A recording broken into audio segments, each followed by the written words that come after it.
குருவும் கயலும் இப்போ டோட்டலாவே வந்து பிரிஞ்சுட்டாங்க. இதுக்கப்புறம் அவங்க ஒண்ணு சேருவாங்களா? சேர மாட்டாங்களா? அப்படின்னு சொல்லிட்டு எல்லாருமே காத்துக்கிட்டு இருக்கோம். ஏன்னா அந்த அளவுக்கு வந்து இப்போ பல பிரச்சனைகள் நடந்து முடிஞ்சிருச்சு. அந்த பிரச்சனை எல்லாமே முடிஞ்சதுக்கு அப்புறமா என்னாச்சு அப்படின்னு பார்த்தீங்கன்னா, ஒரு பக்கம் நம்ம குரு இருந்துட்டு இப்படிலாம் பேசுவாங்க அப்படின்னு சொல்லிட்டு நம்ம கயல் கொஞ்சம் கூட எதிர்பார்த்திருக்க மாட்டாங்க. ஏன்னா அந்த அளவுக்கு வந்து நம்ம கயல் வந்து அவங்களோட மனசை ஹர்ட் பண்ணியிருக்காங்க அப்படின்றது தான் ஒரு மிகப்பெரிய உண்மையாவே இருந்துட்டு இருக்கு. கடைசியில வந்து என்ன நடக்குது, ஏது நடக்குதுன்னு சொல்லிட்டு கயலுக்கு ஒண்ணுமே புரியல. அதுவும் குருவே வந்து நீ அந்த கல்யாணத்துக்கு கண்டிப்பா வந்தே ஆகணும் அப்படின்ற மாதிரி வந்து சொல்றாங்க. இதை கேட்டு நம்ம கயல் வந்து இப்போ ரொம்ப வந்து மனசுடைஞ்சு போயிருக்காங்க. இது எல்லாமே ஒரு கொஞ்ச நாளைக்கு தான் அப்படின்ற மாதிரி இருந்தாலுமே கூட அடுத்ததா இன்னொரு நாள், அதாவது இங்க வந்து இந்த மாதிரி ஒரு சுச்சுவேஷனை நம்ம கயல் கொஞ்சம் கூட எதிர்பார்க்கவே இல்லை. பட் இருந்தாலும் வந்து இதுல நம்ம கயலும் குருவும் ஒண்ணு சேருவாங்களா அப்படின்னு சொல்லிட்டு வந்து நீங்க தெரிஞ்சுக்கணும்னா இந்த வீடியோவை முழுசா பாருங்க. அப்பதான் வந்து டீட்டெயிலா என்ன நடக்குது, ஏது நடக்குது அப்படின்றது எல்லாமே உங்களுக்கு தெரிய வரும். இதுல நிறைய மர்மங்கள் வந்து இருக்கு. அதாவது இந்த கல்யாணமே ஒரு டிராமா அப்படின்ற அளவுக்கு வந்து இதுல மர்மங்கள் இருந்துட்டு இருக்கு. அது எல்லாமே டீடைலா பார்க்கலாம் வாங்க.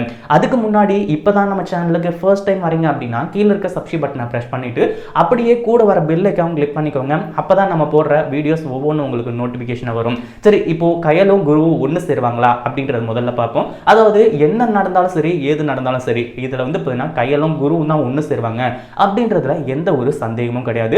ஆனா அப்படி சந்தேகம் வருது அப்படின்னா என்ன பிரச்சனை வந்துட்டு இருக்கு அப்படின்னு பாத்தீங்கன்னா, ஏற்கனவே நம்ம தீப்தி வந்து இப்போ குருவை லவ் பண்ணுறேன் அப்படி இப்படின்ற மாதிரி வந்து சொல்லி கடைசியில் வீட்டில் அண்ணங்கிட்ட சொல்லி அப்பா கிட்ட சொல்லி இப்படி எல்லாமே வந்து போய் கடைசியில் தீப்தியை தான் கல்யாணம் பண்ணிக்கணும் அப்படின்ற ஒரு நிலைமை வந்துடுச்சு. அதுவும் நம்ம குருவே வந்து இப்போ அதுக்காக தயாராக ஆரம்பிச்சிட்டாங்க.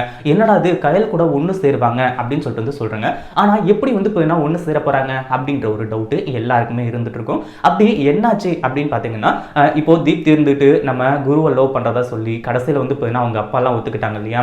இந்த மாதிரி ஒரு சுச்சுவேஷன்ல அவங்க ஃப்ரெண்டே வந்து சொன்னாங்க, டேய் உனக்கு கிடைச்சிருக்க வாழ்க்கை ரொம்ப நல்ல வாழ்க்கை, தயவு செஞ்சு வந்து விட்டுறாத. ஏன்னா ஏற்கனவே கயல் வந்து உன்னை ஏமாத்திட்டா. அதாவது கயல் உனக்கு கொடுத்த தண்டனைக்கு எல்லாத்துக்குமா சேர்த்து இப்போ உனக்கு ஒரு நல்ல வாழ்க்கை கிடைச்சிருக்கு. அந்த குடும்பமும் பெரிய குடும்பம் வேற, அதாவது பெரிய குடும்பம், அதனால வந்து நீ லைஃப்ல செட்டில் ஆயிடலாம்ப்பா அப்படின்ற மாதிரி வந்து சொல்லி எல்லாத்தையுமே டோட்டலா மாத்தினாங்க. குருவும் வந்து இப்போ மாறிட்டாரு. அதுல எந்த ஒரு பிரச்சனையும் கிடையாது. ஒரு பக்கம் அவங்க அம்மா வந்து அதாவது கயலோட அம்மா இருந்துட்டு இதுதான்ப்பா விஷயம், அதாவது நான் வந்து ஏற்கனவே பல விஷயங்களை தாண்டி வந்திருக்கேன், அப்படி இல்லை அப்படின்னா கண்டிப்பா நம்மளாம் உயிரோடு இருக்கிறதுக்கு வாய்ப்பே கிடையாது, நீயும் இதை கடந்து தான் வரணும் அப்படின்னு சொல்லிட்டு கயலை வந்து மோட்டிவ் பண்ணிட்டு இருக்காங்க. ஆனா கயல் இது எல்லாத்துக்குமே வந்து ஏத்துக்கிட்டாங்களா? இந்த பிரச்சனையை வந்து அதாவது நம்ம குருவை மறந்துட்டாங்களா அப்படின்னு சொல்லிட்டு கேட்டிங்கன்னா கண்டிப்பாக கிடையவே கிடையாது. எந்த அளவுக்கு வந்து வருத்தப்பட முடியுமோ அந்த அளவுக்கு வருத்தப்பட்டிருக்காங்க. தன்னோட மைண்ட் செட்டை வந்து அவ்வளோதான், எல்லாமே முடிஞ்சு போச்சு, இதுக்கப்புறம் வந்து நம்மளால எதுவுமே பண்ண முடியாது அப்படின்ற மாதிரி வந்து இந்த இடத்துல சொல்லிட்டு இருக்காங்க, அதாவது நினைச்சிட்டு இருக்காங்க. இப்போ குரு வந்து இந்த கல்யாணத்துக்கு சூப்பராக ரெடி ஆகிட்டு இருக்காரு. எந்த அளவுக்கு அப்படின்னு பார்த்தீங்கன்னா, இந்த கல்யாணம் அதாவது அவரே வந்து எல்லாத்தையுமே ஏற்பாடு பண்ணுறேன் அப்படி இப்படின்ற மாதிரி சொல்லியிருக்காரு. பட் இந்த இடத்துல வந்து நம்ம குரு கிட்ட பணம் இல்லை, ஒன்றும் இல்லை. ஆனா தன்னோட கல்யாணம் இப்படிதான் நடக்கணும்னு சொல்லிட்டு நான் எவ்வளவு பணம், அதாவது நானே வந்து சேர்த்து வச்சிருக்கேன், அதுல எந்த ஒரு சந்தேகமும் கிடையாது, நான் தான் அதாவது எல்லா ஏற்பாடையுமே நான் தான் வந்து அந்த செலவை எல்லாத்தையுமே ஏத்துக்குவேன் அப்படின்ற மாதிரி நம்ம குரு வந்து சொல்லியிருக்காங்க. சரி, இவ்வளவு சொல்லியிருக்காரு, இது யாராச்சும் வந்து ஏதாச்சும் ஏத்துக்கிறாங்களா அப்படின்னு கேட்டா கண்டிப்பா அதுதான் உண்மை. அதாவது இங்க வந்து தீப்தியோட அப்பா இருந்துட்டு, சரி மாப்பிள்ள உங்களோட விருப்பப்படியே நடக்கட்டும், எதுவா இருந்தாலும் பார்த்துக்கலாம் அப்படின்ற மாதிரி வந்து சொல்றாங்க. ஆனா இதுல வந்து ஒரு மிகப்பெரிய ட்விஸ்ட் இருக்கு. அந்த ட்விஸ்ட்டை கேட்டீங்கன்னா நீங்களே பயங்கர ஷாக் ஆயிடுவீங்க. ஏன்னா அந்த அளவுக்கு மிகப்பெரிய ஒரு ட்விஸ்ட், அதை வந்து யாருமே எதிர்பார்க்கவே இல்லை. அதாவது குரு இருந்துட்டு இந்த மொத்த செலவையும், கல்யாண செலவு மொத்தத்தையும் வந்து அவரே ஏத்துக்கிறேன் அப்படின்ற மாதிரி சொல்லியிருக்காரு இல்லையா. அந்த ஒரு காரணம் எதுக்காக அப்படின்னு பார்த்தீங்கன்னா, கடைசி நேரத்தில் நம்ம தீப்தியை, அதாவது நம்ம கயலை வந்து இப்போ மனசை மாற்றி, அதாவது தீப்தியோட கழுத்தில் தாலியை கட்ட போகிறது கிடையாது, கயலோட கழுத்தில் தாலியை கட்டி தான் கயலை தன்னோட பொண்டாட்டியை வந்து ஏற்றுக்க போகிறாங்க. அந்த ஒரு காரணத்துக்காக தான் வந்து இப்போ இந்த மொத்த செலவுமே நம்ம குரு இருந்துட்டு ஏற்றுக்கிறதா சொல்லியிருக்காங்க. ஏன்னா கல்யாண செலவு அப்படின்னாலே எப்பவுமே மாப்பிள்ளை வீட்டுக்காரங்க தான் செய்யணும் அப்படின்ற மாதிரி ஒரு முறை இருக்குது. பட் இருந்தாலும் வந்து சரி ஓகே அப்படின்னு சொல்லிட்டு தீப்தியோட அப்பா எல்லாருமே வந்து இந்த ஒரு விஷயத்தில் வந்து சரி ஓகே மாப்பிள்ளை சொல்கிற மாதிரி நடக்கட்டும் அப்படின்ற மாதிரி வந்து விட்டுட்டாங்க.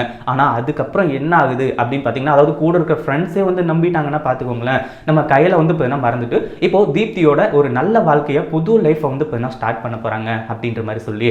ஆனால் இதில் தான் வந்து மிகப்பெரிய ட்விஸ்ட்டு. ஒரு பக்கம் வந்து நம்ம குரு இருந்துட்டு தீப்தி கிட்ட எல்லா உண்மையுமே சொல்லிடுறாங்க.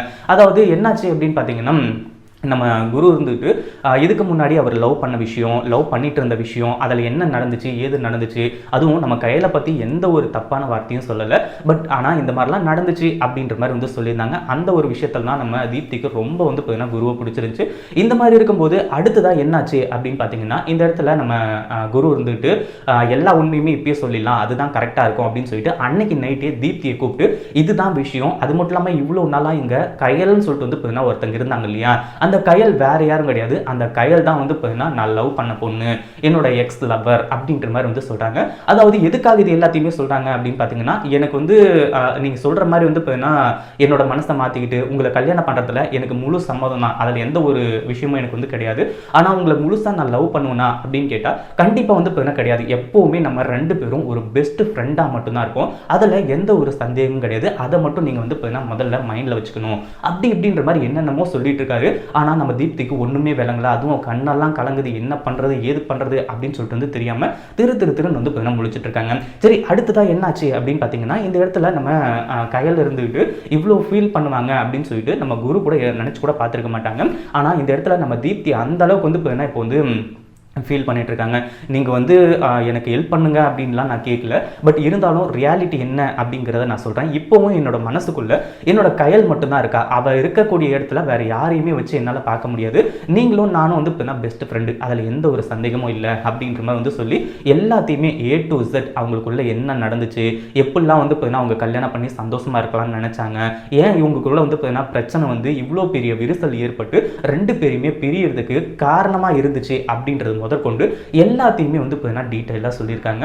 ஆனால் கடைசியில் நம்ம தீப்தி இருந்துட்டு சரி ஓகே, நான் அதாவது நீங்கள் ரெண்டு பேரும் ஒன்று சேர்ந்தா எனக்கு ரொம்ப சந்தோஷம் தான், எனக்கு வந்து பார்த்தீங்கன்னா அந்தளவுக்கு வருத்தம்லாம் கிடையாது, என்ன ஒரு வருத்தம்னா இப்படி ஒரு நல்லவரை நான் மிஸ் பண்ணிட்டேனே அப்படின்னு சொல்லிட்டு வந்து நினச்சி என்னோட மனசு வந்து பார்த்தீங்கன்னா ரொம்ப துடிக்குது. ஏன்னா அந்தளவுக்கு வந்து பார்த்தீங்கன்னா உங்களை லவ் பண்ணேன், உங்களை கல்யாணம் பண்ணிக்கிட்டு என்னோட வாழ்க்கை வந்து பார்த்தீங்கன்னா அப்படியே சூப்பராக போகும் அப்படின்னு சொல்லிட்டு வந்து நினச்சேன். பட் இருந்தாலும் வந்து பார்த்தீங்கன்னா அது நடக்கலை அப்படின்னும் போது என்னோட மனசு வந்து பார்த்தீங்கன்னா ரொம்ப ஹர்ட் ஆகுது. பட் என்ன பண்ணுறது, அதாவது ரெண்டு பேரும் லவ் பண்ணி மியூச்சுவலாக வந்து பார்த்தீங்கன்னா இவங்க வந்து கல்யாணம் பண்ணாதான் அந்த கல்யாணம் நல்லா இருக்கும். இதில் வந்து பார்த்தீங்கன்னா கட்டாயப்படுத்தியோ இந்த மாதிரி பண்ணால் கண்டிப்பாக வந்து பார்த்தீங்கன்னா இந்த கல்யாணம் வந்து நல்லா இருக்காது அப்படின்ற மாதிரி வந்து முடிவு பண்ணி கடைசியில் வந்து பார்த்தீங்கன்னா நீங்கள் என்ன ஹெல்ப் வேணாலும் எங்கிட்ட கேளுங்க, இல்லை நானே வந்து பார்த்தீங்கன்னா கையல் கிட்ட பேசட்டுமா அப்படின்ற மாதிரி வந்து கேட்குறாங்க. அதுக்கப்புறம் தான் வந்து பார்த்தீங்கன்னா நம்ம குரு வந்துட்டு ஒரு ஐடியாவாக சொல்கிறாங்க. இது அதாவது தீப்திக்கு பிடிக்குமா அப்படின்னு கேட்டால் கண்டிப்பாக பிடிச்சதுனால தான் அடுத்தடுத்த விஷயங்கள் நடந்துட்டு இருந்துச்சு. அதாவது இப்போது நீங்கள் இப்போது என்ன மெயின்டைன் பண்ணீங்களோ அதை அப்படியே மெயின்டைன் பண்ணுங்கள். உங்கள் அப்பாவுக்கு தெரிஞ்சு போச்சு, உங்கள் அண்ணனுக்கு தெரிஞ்சு போச்சு, இந்த கல்யாண ஏற்பாடுகள் எல்லாமே நடக்கட்டும், அந்த மொத்த செலவுமே நானே பார்த்துக்கிறேன், எந்த ஒரு பிரச்சனையும் இல்லை. ஆனால் அதே சமயம் வந்து பார்த்தீங்கன்னா அந்த இடத்துல அதாவது நீங்கள் வந்து பார்த்தீங்கன்னா மனப்பொண்ணா இருக்கிறதுக்கு மட்டும் வந்து நடிச்சா போதும். அதாவது நம்ம ரெண்டு பேருக்குமே வந்து பார்த்தீங்கன்னா இப்போ கல்யாண ஏற்பாடுகள் நடக்கட்டும், ஆனால் கடைசியில் வந்து பார்த்தீங்கன்னா கையலோட கழுத்தில் தான் நான் தாலியை கட்டுவேன் அப்படின்ற மாதிரி வந்து சொல்லி இந்த இடத்துல வந்து பார்த்தீங்கன்னா இப்போ நம்ம குரு வந்து சொல்றாங்க. இதை கேட்டதும் என்ன பண்றது ஏது பண்றது அப்படின்னு சொல்லிட்டு நம்ம தீப்திக்கு ஒண்ணுமே புரியல. இங்க பாருங்க குரு, உங்களோட லவ் ஜெயிக்க நான் என்ன வேணாலும் பண்றதுக்கு தயாரா இருக்கேன் அப்படி இப்படின்ற மாதிரி சொல்றது மட்டும் இல்லாம இப்போ உங்க அப்பா வந்து பார்த்தீங்கன்னா ஏதாச்சும் பிரச்சனை பண்ணுவாங்களோ, அப்போ ஏதாச்சும் பிரச்சனை வருமோ, ஏன்னா இப்போ கல்யாண ஏற்பாடுகள் அப்படின்ற மாதிரி வந்து சொல்லி இவ்வளோ பெரிய விஷயத்த செய்கிறாங்க. தன்னோட பொண்ணு இப்படி வந்து பார்த்தீங்கன்னா மனமேடை வரைக்கும் போயிட்டு இந்த மாதிரிலாம் நடந்துச்சு அப்படின்னு சொல்லிட்டு வந்து நினச்சா கண்டிப்பாக வந்து பார்த்தீங்கன்னா யாராக இருந்தாலும் பெற்றவங்க வந்து கஷ்டப்படுவாங்க, கோவப்படுவாங்க, என்ன வேணாலும் பண்ணுவாங்க. ஆனால் அந்த ஒரு விஷயத்தை பற்றி கேட்கும்போது இந்த இடத்துல வந்து பார்த்தீங்கன்னா நம்ம இவங்க அதாவது தீப்தி என்ன சொல்கிறாங்க அப்படின்னு பார்த்தீங்கன்னா, நீங்கள் எதுக்கும் கவலைப்படாதீங்க, நான் எல்லாத்தையுமே பார்த்துக்கிறேன், நீங்கள் பண்ணுறதை பண்ணுங்கள், இந்த ஒரு விஷயம் ரியாலிட்டியாக இருக்கணும் அப்படின்னா கண்டிப்பாக இந்த மாதிரி யாருக்குமே தெரியக்கூடாதுன்றது ஓகே தான், இந்த ஒரு விஷயத்தை இப்படியே சீக்கிரட்டாக வச்சிடலாம் அப்படின்ற மாதிரி வந்து சொல்லிட்டாங்க. சரி, இப்படியெல்லாம் இருக்கும்போது அடுத்ததான் வந்து பார்த்தீங்கன்னா இப்போது இந்த கல்யாணத்துக்கு ஒத்துக்கிட்டாங்க. ஆனால் அதே சமயம் பொண்ணு யார், கயல். இந்த தீப்தி வந்து பார்த்தீங்கன்னா இப்போ ரொம்ப வருத்தத்தில் இருக்காங்க. ஏன்னா நம்ம குரு வந்து பார்த்தீங்கன்னா கிடைக்கல அப்படின்ற மாதிரி சொல்லி சரி இந்த மாதிரிலாம் இருக்கும்போது இப்போ வந்து பார்த்தீங்கன்னா குரு வந்துட்டு அதனால தான் அவ்வளோ ஓவர் கான்ஃபிடன்ஸோட நம்ம கையலுக்கு ஃபோன் பண்ணி நீ கண்டிப்பாக அந்த கல்யாணத்துக்கு வரணும், உனக்கு வந்து பார்த்தீங்கன்னா உன்னோட அதாவது அந்த பத்திரிக்கை உன் வீடு தேடி வந்து பார்த்தீங்கன்னா சேரும், அதெல்லாம் நீ கவலையே படாத, கண்டிப்பாக வந்து பார்த்தீங்கன்னா வந்துடும், ஆனால் கல்யாணத்துக்கு மட்டும் நீ வராமல் இருக்காத, நீ வந்தாதான் நான் வந்து பார்த்தீங்கன்னா தீப்தியோட கழுத்துலேயே தாலியை கட்டுவேன் அப்படின்ற மாதிரி வந்து சொல்லியிருக்காங்க. சரி, இதெல்லாம் நல்ல விஷயமா அப்படின்னு கேட்டிங்கன்னா கண்டிப்பாக வந்து பார்த்தீங்கன்னா நல்ல விஷயம் தான். ஏன்னா நம்ம கையில் வந்து பார்த்தீங்கன்னா நார்மலாக அந்த பத்திரிக்கை போயிருந்துச்சு அப்படின்னா அவங்க வந்திருக்க மாட்டாங்க. ஆனால் இப்போ வந்து தான் ஆகணும். ஏன்னா குரு வந்துட்டு அவ்வளோ சவால் விட்டுருக்காரு. போயிட்டாரு, அவங்க வராம இருக்கவே முடியாது அப்படின்ற அளவுக்கு வந்து பார்த்தீங்கன்னா இருந்துட்டு இருக்கு. சரி இப்பெல்லாம் வந்து பார்த்தீங்கன்னா சூப்பராகவே போயிட்டு இருக்கே, இதுக்கப்புறம் என்னடா பிரச்சனை வரப்போகுது அப்படின்னு கேட்டிங்கன்னா எந்த ஒரு பிரச்சனையும் இல்லை. பட் கையில் வந்து பார்த்தீங்கன்னா இப்போ மனதளவில் நம்ம குருவை நினச்சி ரொம்ப வந்து பார்த்தீங்கன்னா ஃபீல் பண்ணிட்டு இருக்காங்க. இதுக்கப்புறம் என்ன நடக்க போகுதோ ஏது நடக்க போகுதோ, அவ்வளோதான் குரு நம்மளை விட்டு போயிட்டாரு அப்படின்ற மாதிரி. சரி அவ்வளோதான் வந்து பார்த்தீங்கன்னா இப்போ முடிஞ்சுதா அப்படின்னு சொல்லிட்டு வந்து நினச்சிங்கன்னா இந்த கல்யாணம் வந்து அதாவது நேராக வந்து இவங்க நினச்ச மாதிரி மண்டபத்துக்கு எல்லாமே போக ஆரம்பிச்சிருக்கு. ஆனால் அங்கே தான் ஒரு மிகப்பெரிய ஒரு ட்விஸ்டே இருக்குது. என்ன அப்படின்னு பார்த்தீங்கன்னா நம்ம கையில் இருக்காங்க இல்லையா, அவங்க வந்து பார்த்தீங்கன்னா ஆல்ரெடி பாய்சனை குடிச்சிருக்காங்க. ஏன்னா குருவை வந்து பார்த்தீங்கன்னா இப்போ மறக்க முடியாமலும் குருவை வந்து பார்த்தீங்கன்னா எதுவும் பண்ண முடியாமல், அதாவது அவர் அடைய முடியாமல் இந்த மாதிரி வந்து பார்த்தீங்கன்னா அவங்க வந்து இப்படி வந்து பாய்சன் வந்து குடிச்சிட்டு இங்கே வந்து கல்யாணத்தில் வந்து உட்காந்துட்டு இருக்காங்க.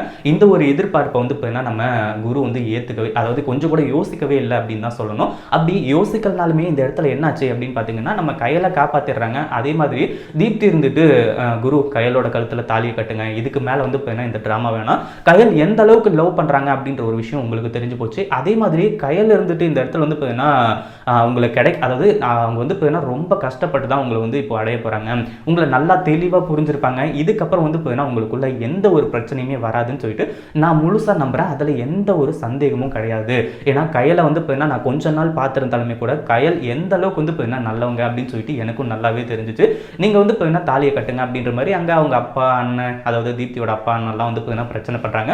அப்படி பிரச்சனை பண்ணும்போது வந்து பார்த்தீங்கன்னா நம்ம தீப்தி இருந்துட்டு எல்லாத்தையுமே டேட் நானே தானே சொன்னேன் உங்ககிட்ட இந்த மாதிரி தான் குருவை பிடிச்சிருக்கு, குருவை மாதிரி ஆளே கிடையாது, அவர் எனக்கு கல்யாணம் பண்ணி வைங்கன்னு சொல்லிட்டு. ஆனால் அதே சமயம் வந்து பார்த்தீங்கன்னா எனக்கு இப்போது குருவோட ஆசை, குருவோட கனவு, குருவை வந்து பார்த்தீங்கன்னா யாரை லவ் பண்ணுறாங்களோ அவங்க கூட சேர்த்து வச்சாதான் அடுத்து வந்து பார்த்தீங்கன்னா எனக்கு ரொம்ப சந்தோஷமாக இருக்கும். என்னோட வாழ்க்கை எப்படி போகும்னு சொல்லிட்டு நீங்கள் யோசிக்காதீங்க, என்னோட வாழ்க்கை எப்படி வேணாலும் போகலாம். ஆனால் ரெண்டு பேரும் வந்து பார்த்தீங்கன்னா இப்போ லவ் பண்ணிட்டு இருக்காங்க. அந்த ஒரு கல்யாணத்தை வந்து பார்த்தீங்கன்னா இப்போ நல்லபடியாக சீரும் சிறப்புமாக நடத்தி வைக்கணும் அப்படின்ற மாதிரி வந்து சொல்கிறாங்க. அப்போ தான் வந்து பார்த்தீங்கன்னா இப்போ தீப்தியோட அப்பாவுக்கு தெரியுது, ஓ மாப்பிள்ளை வந்து பார்த்தீங்கன்னா அப்போ எதுக்காக இந்த மாதிரி சொன்னார், அதாவது இந்த மொத்த செலவுமே ஏன் ஏற்றுக்கிறேன்னு சொல்லிட்டு வந்து சொன்னார் அப்படின்றது இப்போ தான் புரியுது. சரி ஓகே அப்படின்ற மாதிரி வந்து சொல்லி இந்த கல்யாணமும் தடபுடலாம் நடந்துகிட்டு இருக்கு. அதாவது இந்த எபிசோட் வந்து பார்த்தீங்கன்னா இன்னும் ஒரே ஒரு 2 எபிசோட் வந்து பார்த்தீங்கன்னா முடிய போகுது. அதாவது 100வது எபிசோடில் இந்த வெப் சீரிஸ் வந்து பார்த்தீங்கன்னா முடிச்சிடலாம் அப்படின்ட்டு இருக்காங்க. அடுத்தடுத்து வந்து பார்த்தீங்கன்னா வெப் சீரிஸ் வந்துட்டு இருக்கும். அதை பார்த்து என்ஜாய் பண்ணணும்னா மறக்காம நம்ம சேனலை சப்ஸ்கிரைப் பண்ணிக்கோங்க. அதாவது இந்த இடத்துல வந்து பார்த்தீங்கன்னா நம்ம கையல் குரு 2 பேரும் ஒன்று சேரணும் அப்படின்னு சொல்லிட்டு தான் நம்ம எல்லாருமே நினைச்சிட்டு இருக்கோம். ஆனால் இதுக்கு நடுவில் இவ்வளோ பெரிய போராட்டங்கள் வரும் அப்படின்னு சொல்லிட்டு நம்ம கையில் கொஞ்சம் கூட எதிர்பார்க்கல. ஏன்னா ஆரம்பத்திலேருந்து நம்ம குரு சொன்னது எதுவுமே பிடிக்கல. அதாவது இப்போ ஆரம்பத்தில் வந்து பார்த்தீங்கன்னா குரு எந்த அளவுக்கு கஷ்டப்பட்டாங்களோ அந்த அளவுக்கு வந்து பார்த்தீங்கன்னா இப்போ கையில் கஷ்டப்பட்டுருக்காங்க. இனிமேல் வந்து பார்த்தீங்கன்னா எதுவுமே வந்து பிரச்சனையே கிடையாது, இதுக்கப்புறம் நம்ம வந்து பார்த்தீங்கன்னா நல்லா தான் இருப்போம் அப்படின்ற அளவுக்கு வந்து பார்த்தீங்கன்னா, அதாவது குருவை புரிஞ்சுக்கிட்டு குரு மேலே இனிமேல் வந்து பார்த்தீங்கன்னா எந்த ஒரு சந்தேகம், எதுக்காக வந்து பார்த்தீங்கன்னா அப்படி பேசுகிறாங்க அப்படின்றது எல்லாத்தையுமே வந்து பார்த்தீங்கன்னா விட்டுட்டு இந்த இடத்துல வந்து பார்த்தீங்கன்னா நம்ம கையில் இருந்துட்டு இனிமேல் எப்போவுமே வந்து பார்த்தீங்கன்னா நம்ம கூட சண்டையே போட மாட்டேன் அப்படின்னு சொல்லிட்டு கண் கலங்கி அப்படியே ரொம்பவே வந்து பார்த்தீங்கன்னா சந்தோஷமாக நம்ம குருவை வந்து பார்த்தீங்கன்னா கட்டி பிடிச்சி கதறி எழுதிட்டு இருக்காங்க. அதே மாதிரி குருவும் கையில் இருந்துட்டு தீப்தி நீ இந்த அளவுக்கு வந்து பார்த்தீங்கன்னா எனக்கு ஹெல்ப் பண்ணுவேன் அப்படின்னு சொல்லிட்டு நான் கொஞ்சம் கூட எதிர்பார்க்கவே இல்லை அப்படின்ற மாதிரி வந்து சொல்லும்போது, என்ன பேசுகிறீங்க குரு நீங்கள், நான் வந்து பார்த்தீங்கன்னா இவ்வளோ பெரிய கஷ்டத்தில் இருக்கும்போது, அதாவது அங்கே வந்து பார்த்தீங்கன்னா நான் வந்து ஃபோட்டோ ஷூட்டு அது இதுன்னு சொல்லிட்டு வந்து பார்த்தீங்கன்னா நான் ரொம்ப ஸ்ட்ரெஸ்ஸில் இருந்தேன். ஆனால் அந்த ஒரு விஷயத்தில் எனக்கு ஹெல்ப் பண்ணது மட்டும் இல்லாமல் என்னோட மனசையே வந்து கொள்ளை அடிச்சுட்டு போனீங்க. நீங்க எந்த அளவுக்கு நல்லவராக இருந்தீங்க அப்படின்னா எவ்வளவு வந்து ஜென்யூனா நடந்துக்கிட்டீங்க. இந்த மாதிரி தான், அதாவது கல்யாணத்தை எல்லாத்தையுமே வந்து மாற்றி சரி ஓகே இன்னொரு பொண்ணு கிடைச்சிச்சு அப்படின்னு சொல்லிட்டு பணக்கார வீட்டு பொண்ணுன்னு சொல்லிட்டு என்ன கல்யாணம் பண்ணிக்கணும்னு நீங்கள் நினைக்காம அன்னைக்கு நைட்டே என்கிட்ட எல்லா உண்மையுமே சொல்லி இவ்வளோ பெரிய விஷயத்தை செஞ்சீங்க அப்படின்னா நீங்கள் தாங்க கிரேட்டு அப்படின்ற மாதிரி வந்து சொல்லி இந்த இடத்துல வந்து நம்ம குருவை வந்து பிளேம் பண்ணிட்டு கடைசியில் வந்து 2 பேரையும் ஒன்று சேர்த்து வச்சுறாங்க. இப்படி 2 பேரும் ஒன்று சேர்ந்தது எல்லாமே ஓகே தான். இதில் வந்து நம்ம தீப்தி ரொம்ப வந்து வருத்தப்பட்டாங்களே அப்படின்னு கேட்டிங்கன்னா ஒரு